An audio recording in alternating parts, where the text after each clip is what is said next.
नमस्कार दोस्तों, मैं ऋचा जैन आप सबका स्वागत करती हूँ आपके अपने चैनल हिंदी विद ऋचा में। तो हम पढ़ रहे हैं हिंदी साहित्य का इतिहास आचार्य रामचंद्र शुक्ल की बुक। तो आप सभी जानते हैं हमारा प्रकरण 4 शकुंतला राम भक्ति शाखा चल रहा है। तो मैंने कल आपको इसका पार्ट 1 पढ़ा दिया था, क्योंकि ये काफ़ी बड़ा प्रकरण है तो मैंने इसको 2 भागों में डिवाइड कर लिया था। कल हमने थोड़ा शकुंतला के बारे में पढ़ा था, राम भक्ति शाखा क्या है, रामानंद जी के बारे में पढ़ा था। आज हम पढ़ने वाले हैं जो राम भक्ति शाखा के 5 प्रमुख कवि हैं उनके बारे में, और आज आपका प्रकरण 4 कंप्लीट हो जाएगा। तो शुरू करते हैं अपनी आज की क्लास। मैं आपको पहले बता देती हूँ कि राम भक्ति शाखा के जो 5 प्रमुख कवि हैं वे कौन कौन से हैं।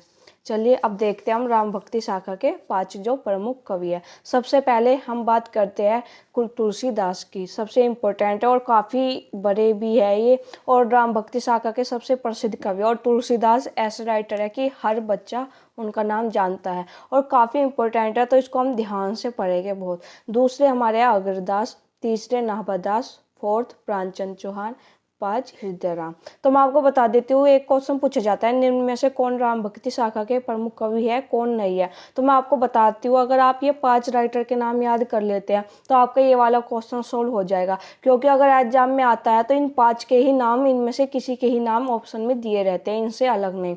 तो इसलिए आपका ये क्वेश्चन आराम से सोल्व हो जाएगा। बस आपको ये 5 राइटर के नाम याद रखने हैं। अब हम शुरू करते हैं पढ़ना। सबसे पहले हम पढ़ेंगे गोस्वामी तुलसीदास जी को। जिन बच्चों के पास ये बुक है वो अपनी बुक खोल कर बैठेगा, और यहाँ पर ये मैंने अपनी ही बुक के पेज रखे हैं। पढ़ना शुरू करते हैं। यद्यपि स्वामी रामानंद जी की शिष्य परंपरा के द्वारा देश के बड़े भाग में राम भक्ति की पुष्टि निरंतर होती आ रही थी और भक्त लोग फुटकल पदों में राम की महिमा गाते आ रहे थे, पर हिंदी साहित्य के क्षेत्र में इस भक्ति का परम उज्ज्वल प्रकाश विक्रम की 17वीं शताब्दी के पूर्वार्ध में गोस्वामी तुलसीदास की वाणी द्वारा स्फुरित हुआ। उनकी सर्वतोमुखी प्रतिभा ने भाषा काव्य की सारी प्रचलित पद्धतियों के बीच अपना चमत्कार दिखाया। ये इंपॉर्टेंट है, कोटेशन पूछा जाता है ये किसके विषय में कही गई है, तो याद रखिएगा तुलसीदास के विषय में। सारांश यह है कि राम भक्ति का वह परम विशद साहित्यिक सौंदर्य इन्हीं भक्त शिरोमणि द्वारा संगठित हुआ, जिससे हिंदी काव्य की प्रौढ़ता के युग का आरंभ हुआ। शिव सिंह सरोज में गोस्वामी के एक शिष्य बेनी माधव दास कृत गोसाई चरित्र का उल्लेख है। ये बहुत पूछी जाती है कि गोसाई चरित्र जो रचना है वो किसकी है, तो याद रखेगा बेनी माधव दास की। और बेनी माधव दास कौन है, तुलसीदास के शिष्य हुए हैं। इस ग्रंथ का कहीं पता नहीं था, किस ग्रंथ का, गोसाई चरित्र का। पर कुछ दिन हुए सहसा यह अयोध्या से निकल पड़ा। अयोध्या में एक अत्यंत निपुण दल है जो लुप्त पुस्तकों और रचनाओं को समय समय पर प्रकट करता रहता है। कभी नंददास कृत तुलसी की वंदना का पद प्रकट होता है, जिसमें नंददास कहते हैं, श्रीमत तुलसीदास सब गुरु भ्राता पद बंदे। ये नंददास की पंक्तियां इंपॉर्टेंट है। आगे है, कवि सूरदास जी द्वारा तुलसीदास की स्तुति का यह पद प्रकाशित होता है, धन्य भाग्य समसंत शिरोमणि चरण कमल तक की आयो। मैं आपको बता देती हूँ ये इंपॉर्टेंट, और ये किसका है, सूरदास का है। इससे भी ज़्यादा इंपॉर्टेंट ये आने वाली लाइन है। इस पद के अनुसार सूरदास का कर्म उपासना ज्ञान जनित भ्रम, कर्म उपासना ज्ञान जनित भ्रम बल्लवाचार्य ने नहीं, तुलसीदास जी ने दूर किया था। तो अगर ये क्वेश्चन आता है कि सूरदास का कर्म उपासना ज्ञान जनित भ्रम किसने दूर किया था, तो याद रखेगा तुलसीदास ने किया था। क्योंकि सूरदास के जो गुरु है वे बल्लवाचार्य, तो हो सकता है हम बल्लवाचार्य की तरफ जाए क्योंकि वे उनके गुरु है, पर याद रखेगा बल्लवाचार्य ने नहीं, तुलसीदास ने सूरदास का कर्म उपासना ज्ञान जनित भ्रम दूर किया था। आप इसको नोट कर लीजिएगा, इंपॉर्टेंट है, अच्छा क्वेश्चन ये बनेगा। आगे बढ़ते हैं। सूरदास जी तुलसीदास जी से अवस्था में बहुत बड़े थे और उनसे पहले प्रसिद्ध भक्त हो गए, यह सब लोग जानते हैं। ये दोनों पद गोसाई चरित्र के मेल में है, अतः मैं इन सबका उद्गम एक ही समझता हूँ। ये दोनों पद कौन से जो यहाँ पर ये बताए गए हैं, ये दोनों पद आपको किस में मिलेंगे, गोसाई चरित्र के मेल में है। आगे बढ़ते हैं। गोसाई चरित्र में वर्णित बहुत सी बातें इतिहास के सर्वथा विरुद्ध पड़ती है। यह बात माता प्रसाद गुप्त अपने कई लेखों में दिखा चुके हैं। ये बताते हैं जो गोसाई चरित्र है इसमें जो बातें लिखी गई है, बहुत सी बातें ऐसी है जो इतिहास के विरुद्ध है। यह बात माता प्रसाद गुप्त अपने कई लेखों में दिखा चुके हैं। रामानंद जी की शिष्य परंपरा के अनुसार देखें तो भी तुलसीदास के गुरु का नाम नरहरियानंद और नरहरियानंद के गुरु का नाम अनंतानंद असंगत ठहरता है। अनंतानंद और नरहरियानंद दोनों रामानंद जी के 12 शिष्यों में थे। नरहरि दास को अलबत्त कुछ लोग अनंतानंद का शिष्य कहते हैं, पर भक्तमाल के अनुसार वे अनंतानंद के शिष्य श्रीरंग के शिष्य थे। गिरनार में योग अभ्यासी सिद्ध रहा करते हैं। तपसी शाखा की यह बात भी गोसाई चरित्र में आ गई है।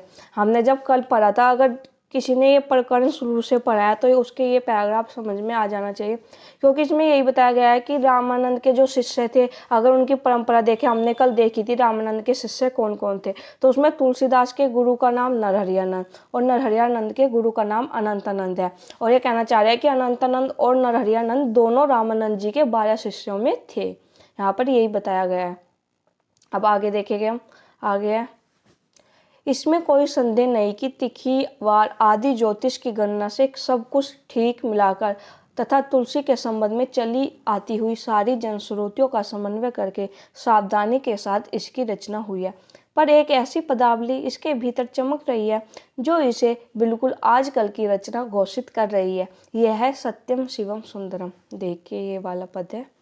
आ गया, यह पदावली अंग्रेजी संसद क्षेत्र में प्रचलित the true, the good and the beautiful का अनुवाद है, जिसका प्रचार पहले ब्रह्मा समाज में, फिर बंगला और हिंदी की आधुनिक समीक्षाओं में हुआ। यह हम अपने काव्य में रहस्यवाद के भीतर दिखा चुके हैं। यह बात अवश्य है कि गोसाई चरित्र में जो व्रत दिए गए हैं वे अधिकतर वही है जो परंपरा से प्रसिद्ध चले आ रहे हैं। आगे देखेंगे, गोस्वामी जी का एक और जीवन चरित्र, जिसकी सूचना मर्यादा पत्रिका की जेस 1969 की संख्या में श्री युक्त इंद्रदेव नारायण जी ने दी थी, उनके एक दूसरे शिष्य महात्मा रघुवर दास जी का लिखा तुलसी चरित्र कहा जाता है। मैं आपको बता देती हूँ, 2 ग्रंथ मिलते हैं। एक तो हमने जो पीछे देखा गोसाई चरित्र और एक है तुलसी चरित्र। इन दोनों के राइटर के नाम बहुत पूछे जाते हैं एग्जाम में। और साथ ही आपको बता दूँ, ये दोनों जो नाम है रघुवर दास और क्या कहते हैं बेनी माधव दास, ये दोनों कौन है? ये तुलसीदास के शिष्य हुए हैं।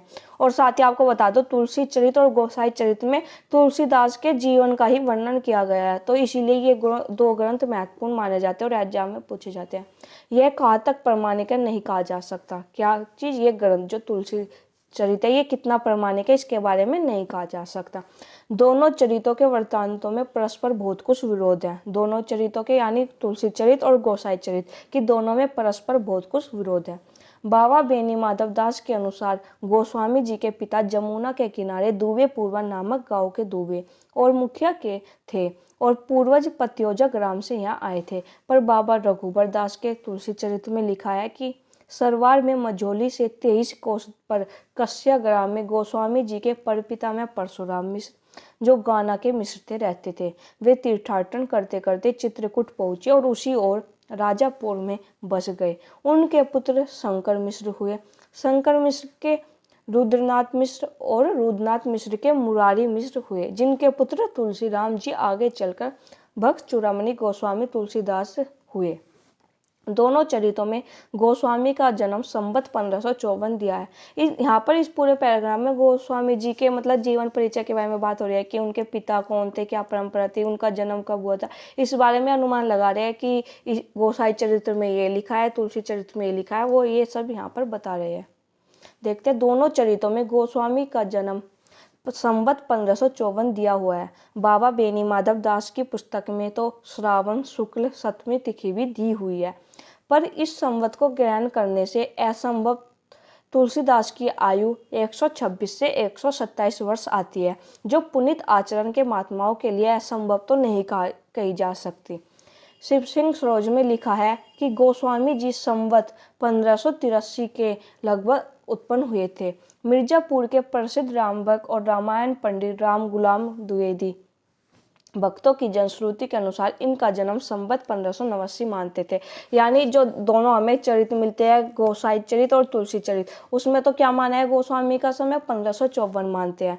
फिर शिव सिंह सरोज ग्रंथ में लिखा है संवत 1583, और फिर आगे जो है राम गुलाम द्विवेदी क्या मानते हैं, 1589। तो ये सब बात चल रही है कि कहाँ पर क्या लिखा है इनके जन्म के बारे में, कि इनका जन्म कब हुआ था।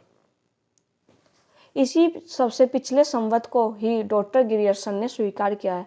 इनका सरयू पारी ब्राह्मण होना तो दोनों चरित्रों में पाया जाता है और सर्वमान्य है। तुलसी पराशर गोत्र दुबे परियोजा के यह वाक्य भी प्रसिद्ध चला आता है। और पंडित रामगुलाब ने भी इसका समर्थन किया है। प्रसिद्धि के अनुसार गोस्वामी जी के पिता का नाम आत्माराम दुबे और माता का नाम हुलसी था। ये बहुत प्रसिद्ध है, सबको पता ही है। गोस्वामी के पिता का नाम क्या था? आत्माराम दुबे और माता का नाम क्या था? हुलसी था। इंपॉर्टेंट है, याद रखिएगा आप लोग। आगे माता के नाम के प्रमाण में रहीम का यह दोहा कहा जाता है। वेरी वेरी इंपॉर्टेंट है ये दोहा, इसको तो आप अपने नोट्स में नोट ही कर लेना। सुरतिया नृत्य नागत्य सब चाहती अस होए, गोद लिए हुलसी फिरे तुलसी सो सुत होए। तो यहाँ पर जो ये पहली पंक्ति है ये तो है तुलसीदास की, और ये अगर एग्जाम में मान लो ऊपर वाली पंक्ति दी तो ये किसकी है? तुलसीदास की। और फिर ये आ गया ना, गोद लिए हुलसी फिरे तुलसी सो सुत होए, ये रहीम की पंक्ति है। इंपॉर्टेंट है, कंफ्यूज मत होना। ऊपर वाली तुलसीदास की और नीचे वाली रहीम की पंक्ति है, इंपॉर्टेंट है, याद रखिएगा। आ गया तुलसीदास जी ने कवितावली में कहा है कि मातो पिता जग जाई तज्जो विदऊ न लिखो कुछ भाल भलाई। ये पंक्ति जो यहाँ पर है ये माता पिता वाली, ये कहाँ पर है? जो तुलसीदास की रचना है कवितावली उसकी ये पंक्ति है। इसी प्रकार विनय पत्रिका में भी ये वाक्य है, जनक जननी तज्जो जन्मी करम बिनु विधिहु सूर्यो तथा तनु जन्यो कुटिल कीट जयो तज्जो मातो पिता हो। ये दोनों पंक्ति कहाँ पे हुई? ये है विनय पत्रिका की, तुलसीदास की। तो अपने जहाँ पर आप नोट्स बना रहे हो सबसे पहले ये सुरते वाली पंक्ति लिखना, आगे लिखना तुलसीदास, फिर गोद लिए हुलसी वाली पंक्ति लिखना रहीमदास, फिर माता पितु जग जाई तज्जो ये वाली पंक्ति नोट करना, इस पर लिखना तुलसीदास और कवितावली, क्योंकि ग्रंथ भी पूछ लिया जाता है किसी ग्रंथ की पंक्ति है। फिर उसके बाद ये दोनों पंक्तियां नोट करना, जनक जननी तज्जो जन्मी और तनु जन्यो कुटिल कीट जयो, उस पर लिखना तुलसीदास और ब्रैकेट में विनय पत्रिका, ताकि आपको याद रहे ये विनय पत्रिका ग्रंथ की पंक्ति है। तो आपको ऐसे नोट्स बनाने हैं, ये सब इंपॉर्टेंट है, मैं आपको बता देती हूँ। आगे चलते हैं। इन वचनों के अनुसार यह जनश्रुति चल पड़ी कि गोस्वामी जी ऐवक मूल में उत्पन्न हुए थे, इससे उनके माता पिता ने उन्हें त्याग दिया था। जनश्रुति के अनुसार गोसाई चरित्र में लिखा है कि गोस्वामी जी जब उत्पन्न हुए तब 5 वर्ष के बालक के समान थे और उन्हें पूरे दांत भी थे। वे रोए नहीं, केवल राम शब्द उनके मुंह से सुनाई पड़ा। बालक को राक्षस समझ पिता ने उसकी उपेक्षा की, पर माता ने उसकी रक्षा के लिए उद्विग्न होकर उसे अपनी एक दासी मुन्निया को पालने पोसने को दिया और वह उसे लेकर अपनी ससुराल चली गई। 5 वर्ष पीछे जब मुनिया भी मर गई तब राजा पूर्व बालक के पिता के पास संवाद भेजा गया, पर उन्होंने बालक को लेना स्वीकार न किया। किसी प्रकार बालक का निर्वाह कुछ दिन हुआ। अंत में बाबा नरहरि दास ने उसे अपने पास रख लिया और कुछ शिक्षा दीक्षा दी। इन्हीं गुरु से गोस्वामी जी राम कथा सुना करते थे। इन्हीं अपने गुरु नरहरि दास के साथ गोस्वामी जी काशी में आकर पंचगंगा घाट पर स्वामी रामानंद जी के स्थान पर रहने लगे।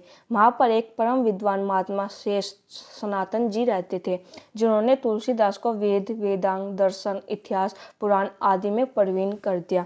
तो जो तुलसीदास के गुरु का नाम क्या था? नरहरि दास था। पर अगर पेपर में आता है कि तुलसीदास को वेद वेदांग दर्शन इतिहास पुराण आदि में प्रवीण किसने किया, तो याद रखिएगा शेष सनातन जी ने।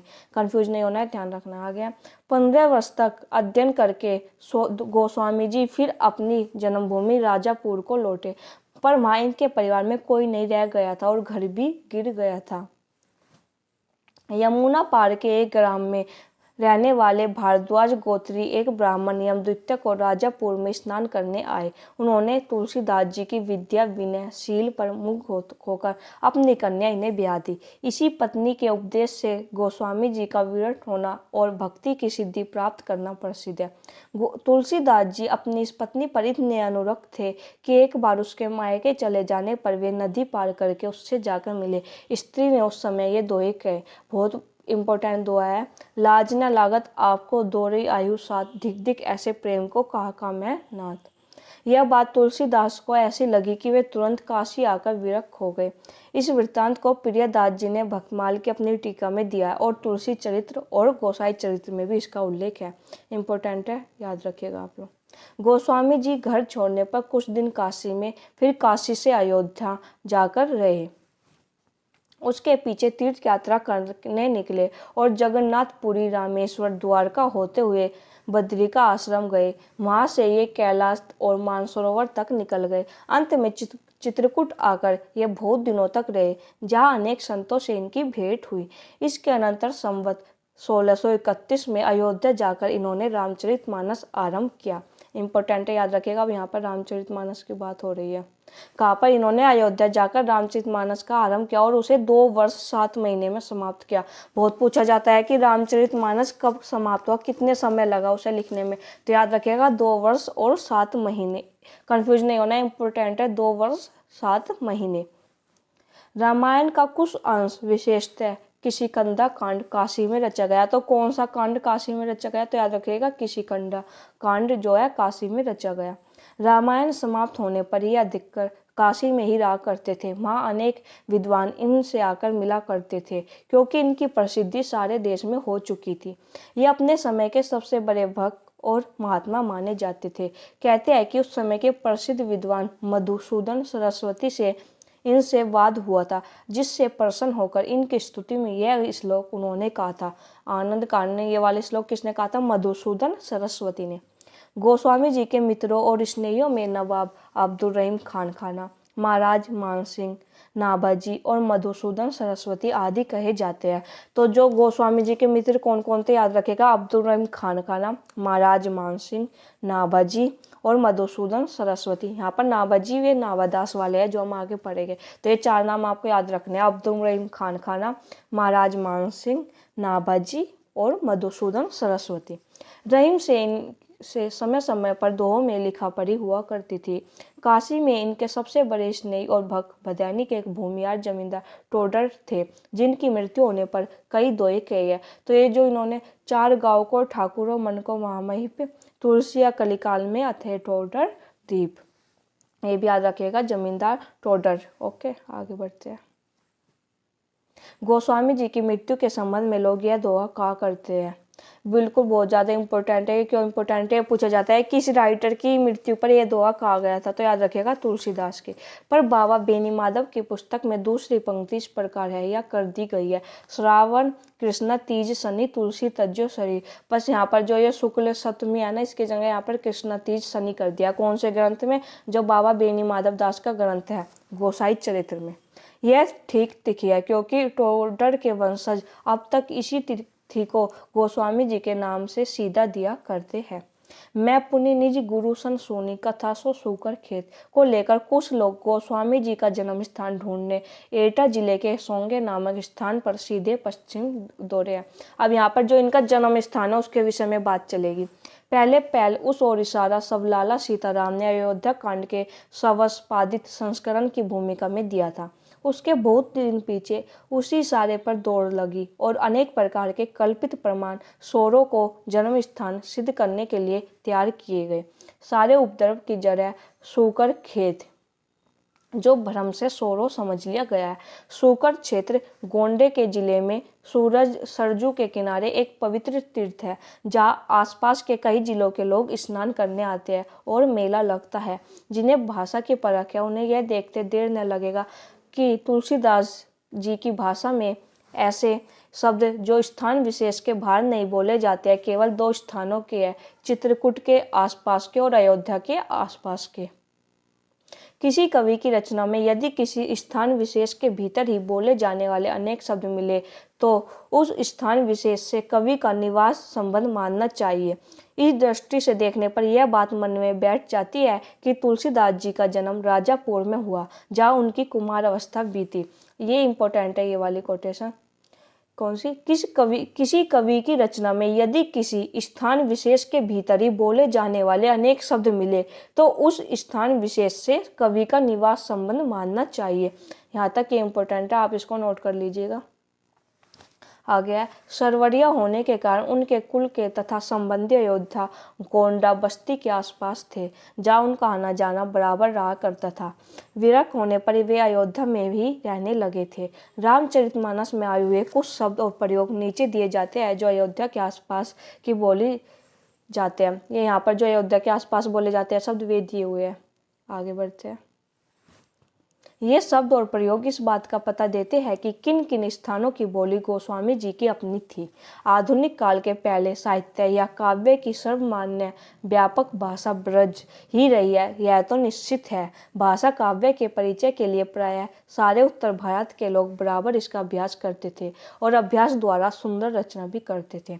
ब्रज भाषा में द्वितीय ग्रंथ लिखने वाले चिंतामणि, भूषण, मतीराम दास इत्यादि कवि अवध के थे और ब्रजभाषा के सर्वमान्य कवि माने जाते हैं। ये बताते हैं कि जैसे ब्रजभाषा में जिन्होंने ग्रंथ लिखे हैं जैसे चिंतामणि, भूषण, मतीराम, पर वे अवध के थे और ब्रजभाषा के सर्वमान्य कवि माने जाते हैं और ब्रजभाषा के बहुत प्रमुख कवि माने जाते हैं। यहाँ पर दास जी ने तो स्पष्ट व्यवस्था ही दी है कि ब्रजभाषा हेतु ब्रजभाषी ने अनुमानो। ये पंक्ति बहुत पूछी जाती है और ये किसकी है? ये है भिखारी दास की। हमेशा याद रखिएगा, जो भिखारी दास रीतिकाल के प्रमुख कवि हुए हैं उन्हें शुक्ल अपनी बुक में दास जी के नाम से ही लिखते हैं। तो यहाँ पर आप दास जी से ये मत समझ लेना तुलसीदास, ये भिखारी दास है, इंपॉर्टेंट है, याद रखिएगा। और ये पंक्ति बहुत बार पूछी जाती है एग्जाम में। तो ये किसकी पंक्ति है? ब्रजभाषा हेतु ब्रजभाषी ने अनुमानहु, भिखारी दास की पंक्तियां नोट कर लेना, इंपॉर्टेंट है।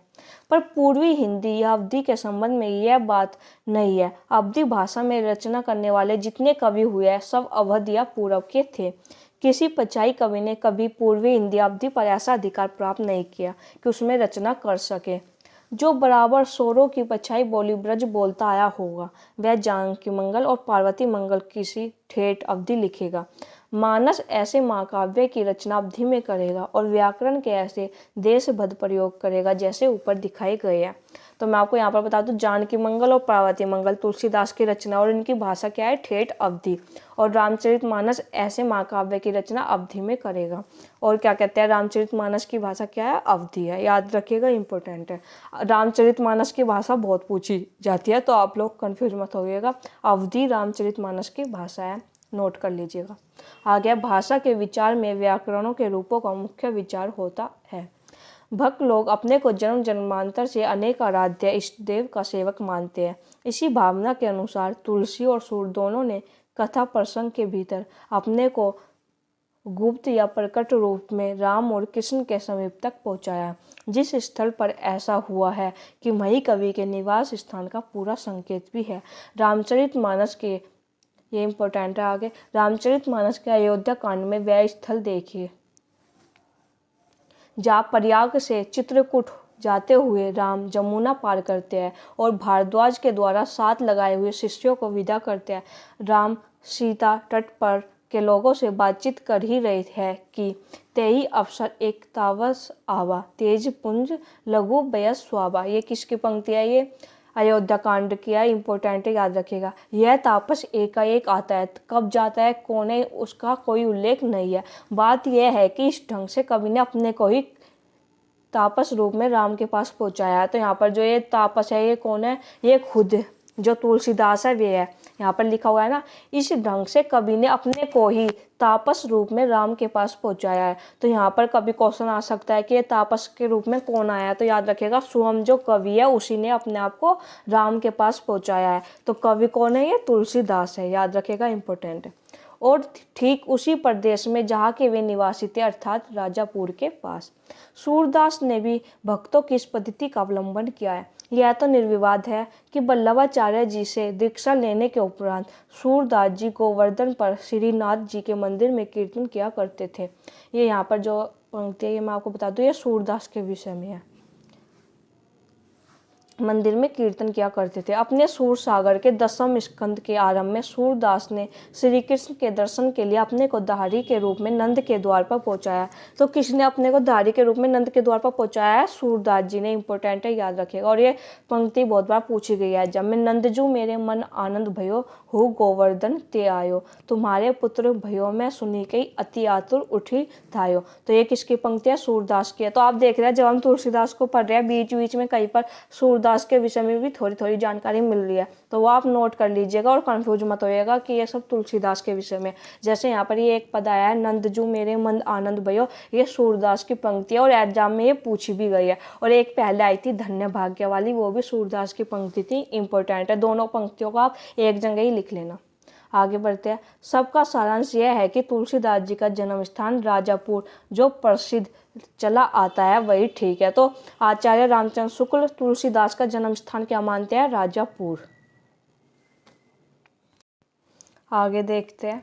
एक बात की ओर ध्यान जाता है, तुलसीदास रामानंद संप्रदाय की वैरागी परंपरा में नहीं जान पड़ते। संप्रदाय के अंतर्गत जितनी भी शिष्य परंपराएं मानी जाती है उनमें तुलसीदास का नाम कहीं नहीं है। रामानंद परंपरा में सम्मिलित करने के लिए उन्हें नरहरि दास का शिष्य बताकर जो परंपरा मिलाई गई है वह कल्पित प्रतीत होती है। वे रामोपासक वैष्णव अवश्य थे पर स्मार्त वैष्णव थे। गोस्वामी जी के प्रादुर्भाव को हिंदी काव्य के क्षेत्र में एक चमत्कार समझना चाहिए।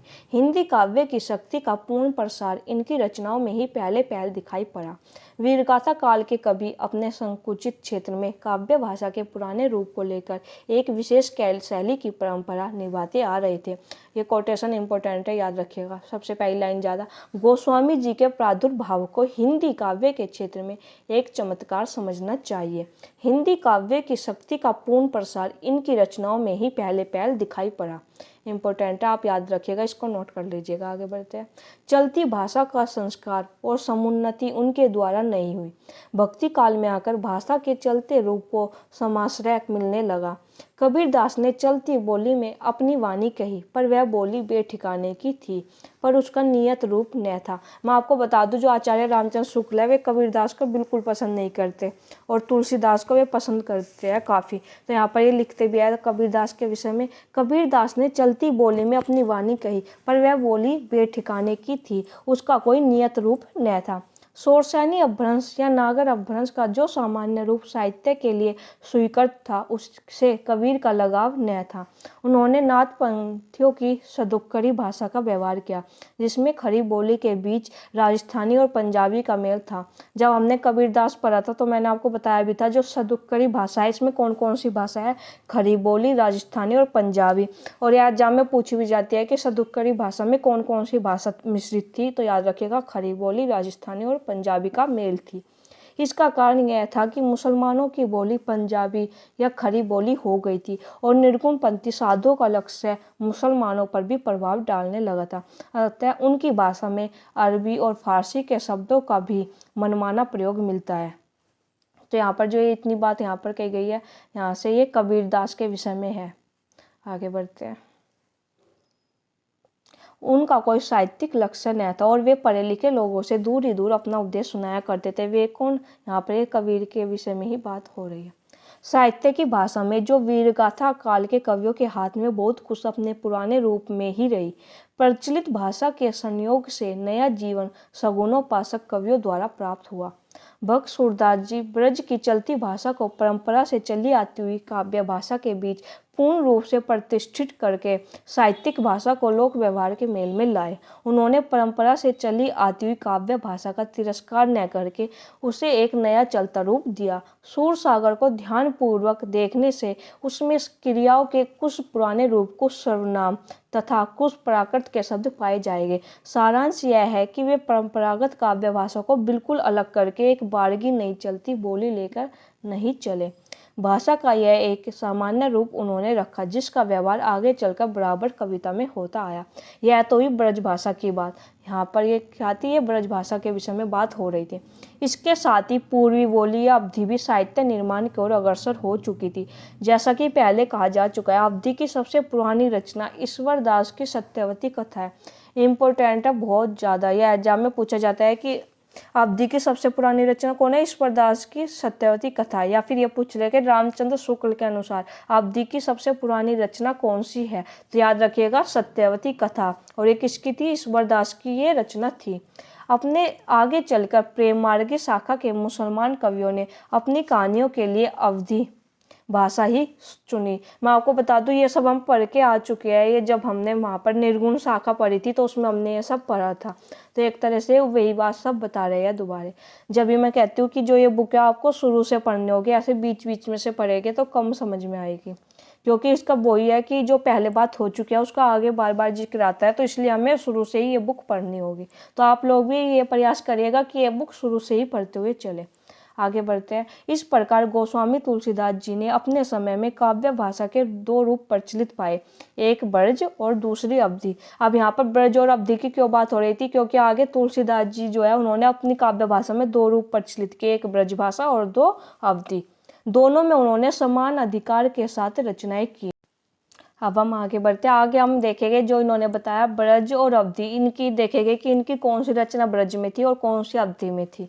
देखना पढ़ना शुरू करते हैं। और मैं आपको बता दूं ये पैरा वेरी वेरी इंपॉर्टेंट है। इसके नीचे आप यहाँ पर इम्पोर्टेंट लिख लीजिएगा, पूरा पैरा इंपॉर्टेंट है। भाषा पद्य के स्वरूप को लेते हैं तो गोस्वामी जी के सामने कई शैलियाँ प्रचलित थी, जिनमें से मुख्य थे वीरगाथा काल की छप्या पद्धति, विद्यापति और सूरदास की गीत पद्धति, गंग आदि भाटों की कवित सवैया पद्धति, कबीरदास की नीति संबंधी बानी की दोहा पद्धति जो अपभ्रंश से चली आती थी, और ईश्वर दास की दोहे चौपाई वाली प्रबंध पद्धति। इस प्रकार ये पांचवी वीरगाथा काल की क्या छप्या पद्धति, विद्यापति और सूरदास की गीत पद्धति, गंग आदि भाटों की कवित सवैया पद्धति, कबीरदास की नीति संबंधी बानी की दोहा पद्धति और ईश्वर दास की दोहे चौपाई वाली प्रबंध पद्धति। तो ये 5 पॉइंट नोट कर लीजिएगा। इस प्रकार काव्य भाषा के दो रूप और रचना की 5 मुख्य शैलियाँ साहित्य क्षेत्र में गोस्वामी जी को मिली। दो रूप कौन से, ब्रज और अवधि, और 5 प्रमुख शैलियाँ जो हमने अभी ये पढ़ी साहित्य क्षेत्र में गोस्वामी जी को मिली। तुलसीदास जी के रचना विधान की सबसे बड़ी विशेषता यह है कि वे अपनी सर्वतोमुखी प्रतिभा के बल से सबके सौंदर्य की पराकाष्ठा अपनी दिव्य वाणी में दिखाकर साहित्य क्षेत्र में प्रथम पद के अधिकारी हुए। वेरी वेरी इंपॉर्टेंट है कोटेशन। या यहाँ पर ये भी देख सकते हैं, ये ना देके यहाँ से शुरू कर सकते हैं पंक्ति, वे अपनी सर्वतोमुखी प्रतिभा के बल से अपने सौंदर्य की पराकाष्ठा अपनी दिव्य वाणी में दिखाकर साहित्य क्षेत्र में प्रथम पद के अधिकारी हुए। कि ये पंक्ति किसके विषय में बोली गई है, तो याद रखिएगा तुलसीदास के विषय में। हिंदी कविता के प्रेमी मात्र जानते हैं कि उनका ब्रज और अवधि दोनों भाषाओं पर समान अधिकार था। ब्रज भाषा का जो माधुर्य हम सूरसागर में पाते हैं, वही माधुर्य और भी संस्कृत रूप में हम गीतावली और कृष्ण गीतावली में पाते हैं। यानी ये बताना चाह रहे हैं कि जैसे सूरसागर जो ग्रंथ है सूरदास जी का, वो ब्रज भाषा बहुत ही अच्छा माधुर्य है, उसमें बहुत ही अच्छा ब्रज भाषा का रूप है और बहुत ही प्रसिद्ध ग्रंथ है ब्रज भाषा का। तो वे बताते हैं कि जैसा हम सूरसागर में पाते हैं वही हम गीतावली और कृष्ण गीतावली में पाते हैं। और गीतावली और कृष्ण गीतावली किसकी रचना थी, तुलसीदास की। आगे ठेठ अवधि की जो मिठास हमें जायसी की पद्मावत में मिलती है। अब जायसी की पद्मावत की भाषा आपको पता है ठेठ अवधि है। वही जानकी मंगल, पार्वती मंगल, बरवी रामायण और रामलला नैछू में हम पाते हैं। जानकी मंगल, पार्वती मंगल, बरवी रामायण, रामलला नैछू। तो एक 4 रचना किसकी हुई, तुलसीदास की है, ये भी नोट कर लीजिए। यह सूचित करने की आवश्यकता नहीं कि न तो सूर का अवधि पर अधिकार था और न जायसी का ब्रजभाषा पर। और ये वेरी वेरी इंपॉर्टेंट है, पूछी जाती है किस राइटर के विषय में, तुलसीदास के विषय में। एक यहाँ पर मैंने ये ऊपर बताई थी आपको, वे अपनी सर्वतोमुखी वाली, और एक ये न तो सूर का अवधि पर अधिकार था और न जायसी का ब्रजभाषा पर। ये दोनों पंक्ति इंपॉर्टेंट है, बहुत बार एग्जाम में पूछी गई है, और ये वे पंक्ति है जो बार बार एग्जाम में रिपीट होती है, इंपॉर्टेंट है, नोट कर लीजिएगा। आगे प्रचलित रचना शैलियों पर उनका इसी प्रकार का पूर्ण अधिकार हम पाते हैं। अब यहाँ पर जो जो ये शैली हमने ऊपर देखी थी इनके बारे में थोड़ा डिटेल में पढ़ेंगे। वीरगाथा काल की छप्या पद्धति पर इनकी रचना थोड़ी है, पर इनकी निपुणता पूर्ण रूप से प्रदर्शित करती है, जैसे कथु, विटप, भूदर, उपारी, परसेन, बरखत। ये इंपॉर्टेंट है, आप ये कोटेशन नोट कर लेना, किसके है, तुलसीदास की। आगे है विद्यापति और सूरदास की गीत पद्धति पर इन्होंने बहुत विस्तृत और बड़ी सुंदर रचना की है। सूरदास जी की रचना में संस्कृत की कोमल कांत पदावली और अनुप्रासों की वह विचित्र योजना नहीं है जो गोस्वामी जी की रचना में है। दोनों वर्ष शिरोमणि की रचना में यह भेद ध्यान देने योग्य है, इस पर ध्यान अवश्य जाता है। गोस्वामी जी की रचना अधिक संस्कृत गर्भित है, पर इसका यह अभिप्राय नहीं कि इनके पदों में शुद्ध देश भाषा का माधुर्य नहीं है। इन्होंने दोनों प्रकार की मधुरता का बहुत ही अनूठा मिश्रण किया है। वीणा पत्रिका के प्रारंभिक स्रोतों में जो संस्कृत पद विन्यास है उसमें गीत गोविंद के पद विन्यास से इस बात की विशेषता है कि वह विषम है और रस के अनुकूल, कहीं कोमल और कहीं कर्कश देखने योग्य है। हृदय के त्रिविध भावों की व्यंजना गीतावली के मधुर पदों में देखने में आता है। कौशल्या के सामने भरत अपनी आत्मग्लानि की व्यंजना किन शब्दों में करते हैं देखिए। तो यहाँ पर जो विद्यापति और सूरदास की गीत पद्धति है उसकी बात चल रही है यहाँ पर। तो बोलते हैं कि जो तुलसीदास की गीतावली है उसमें भी ये सब देखने को मिलता है। आगे देखेंगे हम पद, जो हो मातु मते में हवे। तो ये किसका पद है? ये तुलसीदास का पद है और रचना कौन सी है? गीतावली। इसी प्रकार चित्रकूट में राम के सम्मुख जाते हुए भरत की दशा का भी सुंदर चित्रण है। देख लीजिएगा आप ये पंक्ति। गीतावली की रचना गोस्वामी जी ने सूरदास जी के अनुकरण पर की है। तो कौन सी रचना ऐसी है तुलसीदास की जो सूरदास जी के अनुकरण पर हुई है? तो याद रखिएगा गीतावली। बाल लीला के कई एक पद जो के तो सूर सागर में भी मिलते हैं, केवल राम श्याम का अंतर है। लंका कांड तक तो कथा की अनेक रूपता के अनुसार मार्मिक स्थलों का जो चुनाव हुआ है वह तुलसी के सर्वथा अनुरूप है, पर उत्तरकांड में जाकर सूर पद्धति के अतिशय अनुकरण के कारण उनका गंभीर व्यक्तित्व तिरोहित सा हो गया। जिस रूप में राम को उन्होंने सर्वत्र लिया है उनका भी ध्यान उन्हें नहीं रह गया कि अनुकरण करते करते इनका कि जिस रूप में उन्होंने राम को हमेशा लिया था उनका भी उन्हें ध्यान नहीं रह गया। सूरदास ने जिस प्रकार गोपियों के साथ श्री कृष्ण हिंडोला झूलते हैं, होली खेलते हैं, वही करते राम भी दिखाए गए हैं, क्योंकि उन्होंने क्या गीतावली में बिल्कुल सूरदास का अनुकरण किया है। तो जैसे सूरदास में जब आप पढ़ेंगे सूर सागर को तो देखेंगे कि जो गोपियों के साथ है श्री कृष्ण हिंडोला झूलते हैं, होली खेलते हैं, तो वही करते उन्होंने राम भी दिखाई है तुलसीदास ने। इतना अवश्य है कि सीता की सखियों और पूर्णारियों का राम की ओर पूज्य भाव भी प्रकट होता है। राम की नक्शिक शोभा का अलंकृत वर्णन भी सूर्य की शैली पर बहुत से पदों में लगातार चला गया है। सरयू तट के इस आनंद उत्सव को आगे चलकर रसिक लोग क्या रूप देंगे इसका ख्याल गोस्वामी जी को न रहा गया। गंग आदि भाटों के कवित सवैया पद्धति पर भी इसी प्रकार सारा रामचरितमानस। अब यहाँ पर बात चल रही है जो गंग आदि भाटों की कवित सवैया पद्धति लिया है तुलसीदास ने, उसके विषय में देखेंगे। रामचरित गोस्वामी जी कह गए हैं जिसमें नाना रसों का सन्निवेश अत्यंत विशद रूप में और अत्यंत पुष्प और सुवस भाषा में मिलता है। नाना रसमयी राम कथा तुलसीदास ने अनेक प्रकार की रचनाओं में कही है। कवितावली में रस अनुकूल शब्द योजना बड़ी सुंदर है जो तुलसीदास ऐसी कोमल भाषा का व्यवहार करते हैं। तो जब इसकी बात आती है गंग आदि की तो वो कहाँ से, वो किस ग्रंथ में मिलती है? तुलसीदास के कवितावली में। इम्पोर्टेंट है ये पंक्ति, कवितावली से है, ध्यान रखिएगा। आगे बढ़ते हैं। ये वाला जो पैरा ये बहुत इंपॉर्टेंट है, सुंदरकांड से लिया गया है। इसमें हनुमान का वर्णन है। बाल्दी विशाल विकराल ज्वालाल मानो, किसका? ये हनुमान जी का यहाँ पर वर्णन किया गया है। अब हम आगे देखेंगे जो फोर्थ शैली बताई गई थी। नीति के उपदेश की सूक्ति पद्धति पर बहुत से दोहे रामचरितमानस और दोहावली में मिलेंगे, जिनमें बड़ी मार्मिकता से कई बड़े रचना कौशल से व्यवहार की बातें कही गई है और भक्ति प्रेम की मर्यादा दिखाई गई है। रिजी आपनी बूझी पर खींच विचार विहीन। इम्पोर्टेंट है ये, याद रखिएगा आगे। की तो लगाई राम प्रिय, की तो राम प्रिय होई। वेरी वेरी इंपॉर्टेंट है। किसका है ये ग्रंथ? ये जो है दोहावली ग्रंथ है, उसमें तुलसीदास की पंक्ति है। आगे, जिस प्रकार चौपाई दोहे के क्रम से जायसी ने अपना पद्मावत नाम का प्रबंध काव्य लिखा, उसी क्रम पर गोस्वामी जी ने अपना परम प्रसिद्ध काव्य रामचरितमानस, जो लोगों के हृदय का हार बनता चला आता है, रचा। भाषा वही अवधि है, केवल पद विन्यास का भेद है। गोस्वामी जी के शास्त्र पारंगत विद्वान थे, अतः उनकी शब्द योजना साहित्यिक और संस्कृत गर्भित थी। जायसी में केवल ठेठ अवधि का माधुर्य है, पर गोस्वामी जी की रचना में संस्कृत की कोमल पदावली का भी बहुत ही मनोहर मिश्रण है।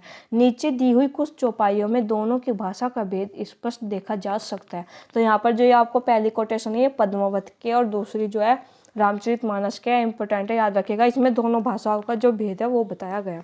सारांश यह है कि हिंदी काव्य की सब प्रकार की रचना शैली के ऊपर गोस्वामी जी ने अपना ऊंचा स्थान प्रतिष्ठित किया है। यह उच्चता और किसी को प्राप्त नहीं है। इंपॉर्टेंट है ये कोटेशन भी, जो मैं आपको कोटेशन इंपॉर्टेंट बता रही हूँ वो आप नोट कर लीजिएगा, बड़ी इंपॉर्टेंट है। आगे बढ़ते हैं। अब हम गोस्वामी जी के वर्णित विषय के विस्तार का विचार करेंगे। अब यहाँ तक जो हमने देखा, जो हमने वे पांचों शैली की बात कर ली, कौन कौन सी कहाँ से ली थी उन्होंने, और दो उनकी भाषाएं ब्रज और अवधि, उनके बारे में बात हो चुकी है। अब हम गोस्वामी जी के वर्णित विषय के विस्तार का विचार करेंगे। यह विचार करेंगे कि मानव जीवन की कितनी अधिक दशाओं का सन्निवेश उनकी कविता के भीतर है। इस संबंध में हम यह पहले ही कह देना चाहते हैं कि अपने दृष्टि विस्तार के कारण तुलसीदास जी उत्तरी भारत के समग्र जनता के हृदय मंदिर में पूर्ण प्रतिष्ठा के साथ विराज रहे हैं।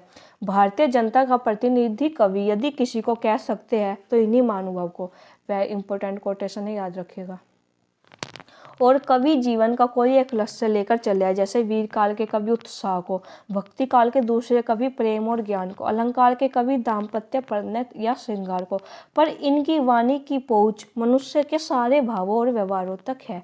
एक और तो वह व्यक्तिगत साधना का मार्ग में विरागपूर्ण शुद्ध भगवत भक्ति का उपदेश करती है, दूसरी ओर लोक पक्ष में आकर पारिवारिक सामाजिक कर्तव्यों का सौंदर्य दिखाकर मुग्ध करती है।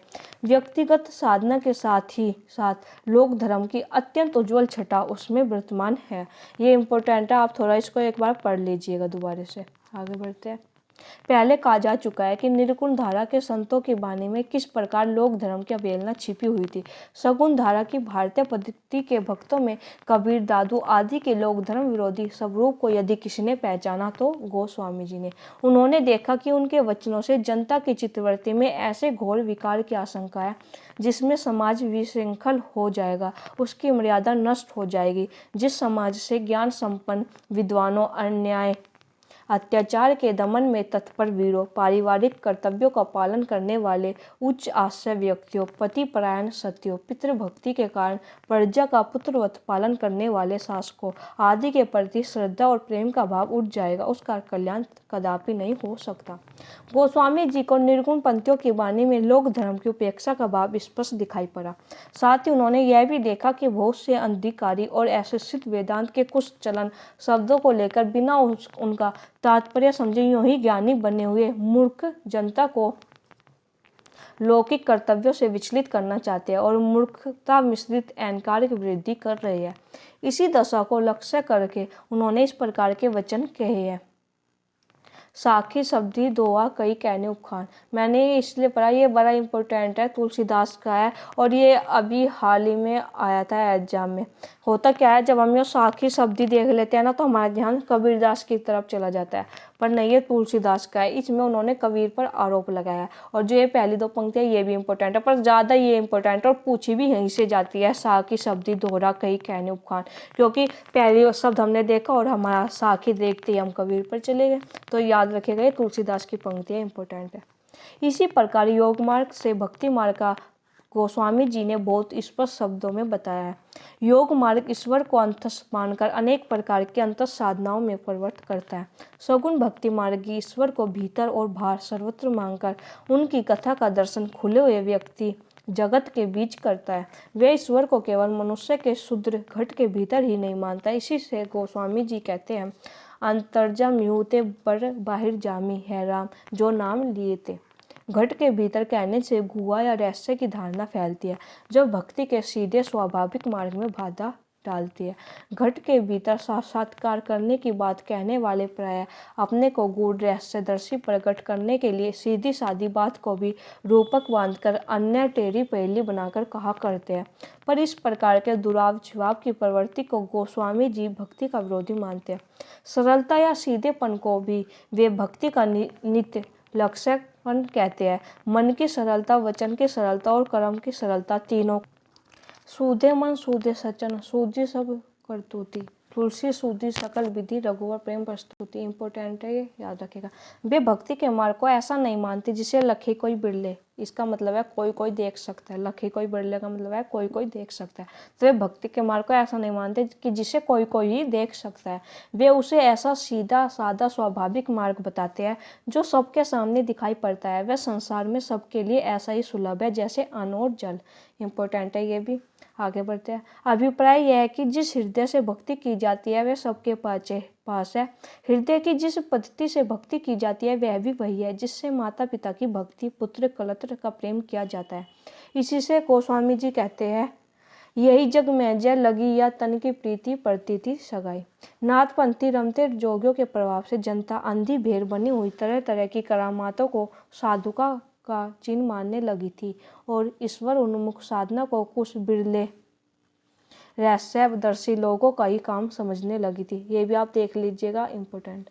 जो हृदय सबके पास होता है वही अपनी स्वाभाविक वृत्तियों द्वारा भगवान की ओर लगाया जा सकता है। इस बात का पर्दा सा डाल दिया गया था। इससे हृदय रहते भी भक्ति का सच्चा स्वाभाविक मार्ग लोग नहीं देख पाते थे। ये पहले कहा जा चुका है कि नाथपंथ का हठ योग मार्ग हृदय पर शून्य है। ये इम्पोर्टेंट है और ये बहुत बार पूछा गया है, एग्जाम में याद रखेगा। रागात्मिका वृत्ति से उसका कोई लगाव नहीं। कि नाथपंथ का जो हठ योग मार्ग है वो कैसा है, हृदय पर शून्य है। रागात्मिका वृत्ति से उसका कोई लगाव नहीं।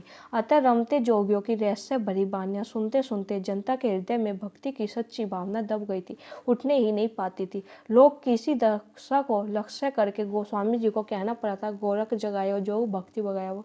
वेरी वेरी इंपॉर्टेंट है। ये किसकी पंक्ति है, तुलसीदास की। ये क्वेश्चन तो काफी बार आ चुका है, हो सकता है पूछे किस ग्रंथ में है, तो याद रखिएगा कवितावली ग्रंथ की ये पंक्ति है। गोस्वामी जी की भक्ति पद्धति की सबसे बड़ी विशेषता है उनकी सर्वांग पूर्णता।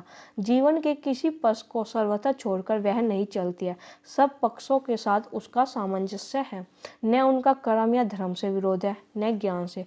धर्म तो उसका नित्य लक्षण है। तुलसी की भक्ति को धर्म और ज्ञान दोनों की रस अनुभूति कह सकते हैं। योग का भी उसमें समन्वय है, पर उतने ही का जितना ध्यान के लिए चित्त को एकाग्र करने के लिए आवश्यक है। प्राचीन भारतीय भक्ति मार्ग के भीतर भी उन्होंने बहुत सी बढ़ती हुई बुराइयों को रोकने का प्रयत्न किया। शैवों और वैष्णवों के बीच बढ़ते हुए विद्वेष को उन्होंने अपने सामंजस्य व्यवस्था द्वारा बहुत कुछ रोका, जिसके कारण उत्तरी भारत में वह वैसा भयंकर रूप न धारण कर सका जैसा उसने दक्षिण में किया। यही तक नहीं, जिस प्रकार उन्होंने लोक धर्म में भक्ति साधना को एक में सम्मिलित करके दिखाया, उसी प्रकार कर्म, ज्ञान और उपासना के बीच भी सामंजस्य उपस्थित किया। मानस के बालकांड में संत समाज का जो लंबा रूपक है वह इस बात को स्पष्ट रूप में सामने लाता है। भक्ति की चरम सीमा तक पहुंचकर भी है वह इस बात को स्पष्ट रूप में सामने लाता है कि भक्ति की चरम सीमा पर पहुंचकर भी लोक पक्ष उन्होंने नहीं छोड़ा। लोक संग्रह का भाव उनकी भक्ति का एक अंग था। कृष्णोपासक भक्तों में इस अंग की कमी थी। उनके बीच उपास्य और उपासक के संबंध की गूढ़ा तिगुर व्यंजना हुई। दूसरे प्रकार के लोक व्यापक नाना संबंधों के कल्याणकारी सौंदर्य की प्रतिष्ठा नहीं हुई। यही कारण है कि इनकी भक्ति रसभरी वाणी जैसी मंगलकारिणी मानी गई, वैसी और किसी की नहीं। आज राजा से रंक तक के घर में गोस्वामी जी का रामचरितमानस विराज रहा और प्रत्येक प्रसंग पर इनकी चौपाइयाँ कही जाती है। अपनी सगुणोपासना का निरूपण गोस्वामी जी ने कई ढंग से किया है। रामचरितमानस में नाम और रूप दोनों को ईश्वर की उपाधि कहकर वे उसमें उसकी अभिव्यक्ति मानते हैं। नाम रूप दुई इस उपाधि एकत अनादि सुजामुझी साथी। इम्पोर्टेंट है। दोहावली में भक्ति की सुगमता बड़े ही मार्मिक ढंग से गोस्वामी जी ने इस दोहे के द्वारा शोषित किए। ये दोहा हमने पीछे भी देखा था, दोहावली का है, इम्पोर्टेंट है, याद रखिएगा। आप देख लीजिए एक बार में ही ये एक राइटर और उसमें ही ये दो बार दिया हुआ है, तो आप खुद ही अंदाजा लगा ले कितना इंपॉर्टेंट ये हो जाता है। आगे इसी प्रकार रामचरितमानस के उत्तरकांड में उन्होंने ज्ञान की अपेक्षा भक्ति को कई अधिक सुसाध्य और आशु फलदायिनी कहा है। वेरी वेरी इंपॉर्टेंट है, याद रखिएगा। आगे बढ़ते हैं। रचना कौशल, प्रबंध पटुता और सहृदयता इत्यादि सब गुणों का समाहार हमें रामचरितमानस में मिलता है। आप रामचरितमानस के बारे में जो जो बातें हैं ना वो सब थोड़ा ध्यान से पढ़ना। क्योंकि रामचरितमानस जो है वो नेट के पाठ्यक्रम में लगा हुआ है, तो ये सब बातें इंपॉर्टेंट हो जाती है, इसलिए ध्यान से पढ़ना उन्होंने रामचरितमानस के विषय में जो भी कहा है। पहली बात जिस पर ध्यान जाता है वह है कथा काव्य के सब अवयवों का उचित समीकरण। यहाँ पर किसकी बात चल रही है, रामचरितमानस की। कथा काव्य या प्रबंध काव्य के भीतर इतिवृत्त, वस्तु व्यापार वर्णन, भाव व्यंजना और संवाद ये अवयव होते हैं। न तो अयोध्यापुरी की शोभा, बाल लीला, नक्शिक, जनक की वाटिका, अभिषेक उत्सव इत्यादि के वर्णन बहुत लंबे होने पाए हैं, न पात्रों के संवाद, न प्रेम, शोक आदि भावों की व्यंजना। इतिवृत्त की श्रृंखला भी कहीं से टूटती नहीं है। दूसरी बात है कथा के मार्मिक स्थलों की पहचान। ध्यान रखिएगा, पहली बात, दूसरी बात और यहाँ पर तीसरी बात और चौथी बात, चारों ये इंपॉर्टेंट हो सकता है पॉइंट बनाकर दे दे कि शुक्ल के अनुसार कौन सी बात सही है कौन सी नहीं, तो याद रखिएगा। दूसरी बात है कथा के मार्मिक स्थलों की पहचान। अधिक विस्तार हमें ऐसे ही प्रसंगों का मिलता है जो मनुष्य मात्र के हृदय को स्पर्श करने वाले हैं, जैसे जनक की वाटिका में राम सीता का परस्पर दर्शन, राम वनगमन, दशरथ मरण, भारत की आत्मग्लानि, वन के मार्ग में स्त्री पुरुषों की सहानुभूति, युद्ध में लक्ष्मण को शक्ति लगना इत्यादि। तो ये सब क्या है, ये मार्मिक स्थल है। तीसरी बात है प्रसंगानुकूल भाषा। रसों के अनुकूल कोमल कठोर पदों की योजना को निर्दिष्ट रूढ़ी ही है। उसके अतिरिक्त गोस्वामी जी ने इस बात का भी ध्यान रखा है कि किस स्थल पर विद्वानों या शिक्षितों की संस्कृत मिश्रित भाषा रखनी चाहिए और किस स्थल पर ठेठ बोली। घरेलू प्रसंग समझकर कैकेयी और मंथरा के संवाद में उन्होंने ठेठ बोली और स्त्रियों में विशेष चलते प्रयोगों का व्यवहार किया है। अनुप्रास की ओर प्रवृत्ति को सब रचनाओं में स्पष्ट लक्षित होती है। तो यहाँ पर ये प्रसंग अनुकूल कि जैसा प्रसंग है उसी के अनुकूल भाषा कही है।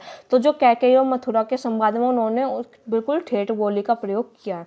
चौथी बात है श्रृंगार की मर्यादा के भीतर बहुत ही व्यंजक वर्णन, इंपॉर्टेंट। तो आप ये याद रखिएगा, पहली बात जो यहाँ पर थी कथा काव्य के सब अवयवों का उचित समीकरण, दूसरी बात कथा के मार्मिक स्थलों की पहचान, तीसरी बात प्रसंगानुकूल भाषा, फोर्थ बात कि श्रृंगार की मर्यादा के भीतर ही बहुत ही व्यंजक वर्णन। तो ये 4 पॉइंट आप याद रखिए।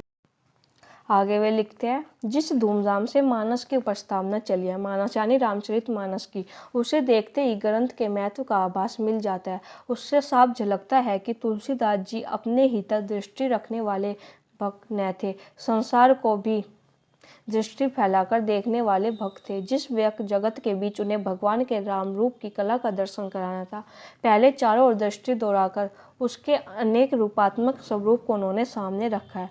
फिर उसके भले बुरे पक्षों की विषमता दिखाकर अपने मन का यह कहकर समाधान किया है, सुधा सुरासम साधु असाधु जनक एक जग जल्दी हगा दो। इसमें रूपक अलंकार है, याद रखिएगा। इसी प्रस्तावना के भीतर तुलसी ने अपनी उपासना के अनुकूल विशिष्टता द्वैत सिद्धांत का आभास भी कहकर दिया है, सिया राम में सब जग जानी, करो प्रणाम जोरी जुग पानी। जगत को केवल राम में न कहकर उन्होंने सिया राम में कहा है, कि उन्होंने जगत को जो है राम में न कहकर सिया राम में कहा है। सीता प्रकृति स्वरूपा है और राम ब्रह्मा है। प्रकृति अचित पश है और ब्रह्म चित पश, अतः परम आर्थिक सत्ता चिदाचिदी है, यह स्पष्ट झलकता है। चित अचित वस्तुतः एक ही है, इसका निर्देश उन्होंने गिरा अर्थ जल बीची समकयत भिन्न न भिन्न, बंधु सीता रामपद जिन्हें परम प्रिय खिन। इंपॉर्टेंट है, याद रखिएगा। कहकर दिया है रामचरितमानस के भीतर कई कई घटनाओं के थोड़े ही हेरफेर तथा सब कल्पित संवादों के समावेश के अतिरिक्त अपनी ओर से छोटी मोटी घटनाओं और प्रसंगों की नई कल्पना तुलसीदास जी ने नहीं की है। मानस में उनका ऐसा न करना तो उनके उद्देश्य के अनुसार बहुत ठीक है। राम के प्रामाणिक चरित्र द्वारा वे जीवन भर बना रहने वाला प्रभाव उत्पन्न करना चाहते थे और काव्यों के समान केवल अल्पस्थायी रस अनुभूति मात्र नहीं। ये प्रसंग तो केवल तुलसी द्वारा कल्पित है। यह धारणा उन प्रसंगों का कोई स्थायी प्रभाव श्रोताओं या पाठकों पर न जमने देती। पर गीतावली को प्रबंध काव्य न थी, उसमें तो सूर्य के अनुकरण पर वस्तु व्यापार वर्णन का बहुत विस्तार है। हमने पढ़ा भी था, जो गीतावली है उसमें क्या था, उसमें जो है सूरदास की जो रचना है उसका अनुकरण किया गया है गीतावली में। उनके भीतर छोटे छोटे नूतन प्रसंगों की उद्भावना का पूरा अवकाश था, फिर भी कल्पित घटनात्मक प्रसंग नहीं पाए जाते। इससे यही प्रतीत होता है कि उनकी प्रतिभा अधिकतर उपलब्ध प्रसंगों को लेकर चलने वाली थी, नए नए प्रसंगों की उद्भावना करने वाली नहीं। ये भी इम्पोर्टेंट है, आप देख लीजिए। उनकी कल्पना वस्तुस्थिति की जो की तो लेकर उसके मार्मिक स्वरूपों के उद्घाटन में प्रवृत्त होती थी। गोपियों को छकाने वाली कृष्ण लीला के अंतर्गत छोटी मोटी कथा के रूपों में कुछ दूर तक मनोरंजक और कुतूहलप्रद ढंग से चलने वाली नाना प्रसंगों की जो नवीन उद्भावना सूरसागर में पाई जाती है, वह तुलसी के किसी ग्रंथ में नहीं मिलती। रामचरितमानस में तुलसी केवल कवि रूप में ही नहीं, उपदेशक के रूप में भी सामने आते हैं। इम्पोर्टेंट है। उपदेश उन्होंने किसी न किसी पात्र के मुख से कराया है। इससे काव्य दृष्टि से यह कहा जा सकता है कि वह उपदेश पात्र के स्वभाव चित्रण के साधन रूप है, पर बात यह नहीं है, वह उपदेश के लिए ही है। गोस्वामी जी के रचे 12 ग्रंथ प्रसिद्ध, अभी इम्पोर्टेंट है कि रामचंद्र शुक्ल ने गोस्वामी जी के कितने ग्रंथ माने हैं, 12, जिनमें 5 बड़े और 7 छोटे हैं। हम उनकी बात करते हैं जो पहले बड़े हैं, दोहावली, कविता रामायण, गीतावली, रामचरितमानस, विनय पत्रिका। आप एक जगह नोट कर लेना, दोहावली, कविता रामायण, गीतावली, रामचरितमानस, वीणा पत्रिका, ये हुए इनके 5 बड़े ग्रंथ। अब जो 7 छोटे ग्रंथ हैं उनकी बात करते हैं। रामलला नेचू, पार्वती मंगल, जानकी मंगल, बड़वई रामायण, वैराग्य संदीपनी, कृष्ण गीतावली और रामाज्ञा प्रश्नावली। कौन कौन से ये 7 ग्रंथ छोटे वाले? रामलला नेचू, पार्वती मंगल, जानकी मंगल, बड़वई रामायण, वैराग्य संदीपनी, कृष्ण गीतावली और रामाज्ञा प्रश्नावली छोटे। पंडित राम गुलाम द्विवेदी ने जो एक प्रसिद्ध भक्त और रामायणी हो गए, इन्हीं 12 ग्रंथों को गोस्वामी जी कृत माना है। पर शिव सिंह सरोज ने 10 और ग्रंथों के नाम गिनाए हैं। तो बता दूं, जो राम गुलाम द्विवेदी है उन्होंने तो ये 12 ग्रंथ ही माने हैं, पर जो शिव सिंह सरोज हुए उन्होंने 10 और ग्रंथों का नाम गिनाया है। वे 10 ग्रंथ कौन कौन से थे? राम सतसई, संकट मोचन, हनुमत बाहुक, राम सलाका, छंदावली, छप्पा रामायण, करका रामायण, रोला रामायण, झूलना रामायण और कुंडलिया रामायण। तो अगर आप पहले तो यही याद करना, जो 12 ग्रंथ है इंपॉर्टेंट, 5 बड़े और 7 छोटे। फिर उसके बाद यहाँ पर ये बताया है कि शिव सिंह सरोज ने 10 और ग्रंथों के नाम गिनाए हैं, तो आप इनको नोट कर लेना, पर इनमें एक बार इनको देख लेना, क्योंकि हो सकता है पूछ ले इनमें से कौन सा माना है कौन सा नहीं माना है। तो एक बार आप इन पर भी, ये 10 नाम यहाँ पर दिए गए हैं, इन पर भी नज़र डाल लेना। आगे बढ़ते हैं।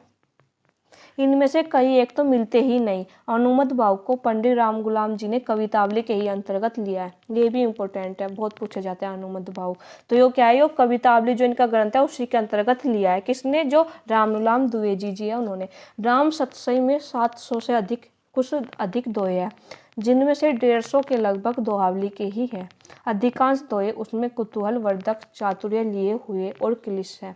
यद्यपि दोहावली में भी कुछ दोहे इस ढंग के हैं, पर गोस्वामी जी ऐसे गंभीर, सहृदय और कला मर्मज्ञ महापुरुष थे, ऐसे पदों का इतना बड़ा ढेर लगाना समझ में नहीं आता। जो हो, बाबा बेनी माधवीदास के नाम पर परिणीत चरित में भी राम सतसई का उल्लेख हुआ है। कुछ ग्रंथों के निर्माण के संबंध में जो जनश्रुतियाँ प्रसिद्ध है उनका उल्लेख भी यहाँ आवश्यक है, ये भी इंपॉर्टेंट है, बहुत पूछे जाते हैं इनमें से क्वेश्चन। कहते हैं कि बड़वई रामायण गोस्वामी जी ने अपने स्नेही मित्र अब्दुल रहीम खान खाना के कहने पर उनके बड़वई नायका भेद को देखकर बनाया था। आप जानते होंगे जो अब्दुल रहीम खान खाना है उनका ग्रंथ है बड़वई नायका भेद। तो कहते हैं जो ये बड़वई रामायण गोस्वामी जी ने लिखी, तो ये किसके उस पर लिखी? जो रहीम का ग्रंथ है बड़वई नायका भेद, उसको देखकर ही उन्होंने बनाया था। इंपॉर्टेंट है, पूछा जाता है। फिर अगले ग्रंथ की बात करते हैं, कृष्ण गीतावली। कृष्ण गीतावली वृंदावन की यात्रा के अवसर पर बनी कही जाती है। कृष्ण गीतावली कब बनी थी? वृंदावन की यात्रा के अवसर पर वो बनी है।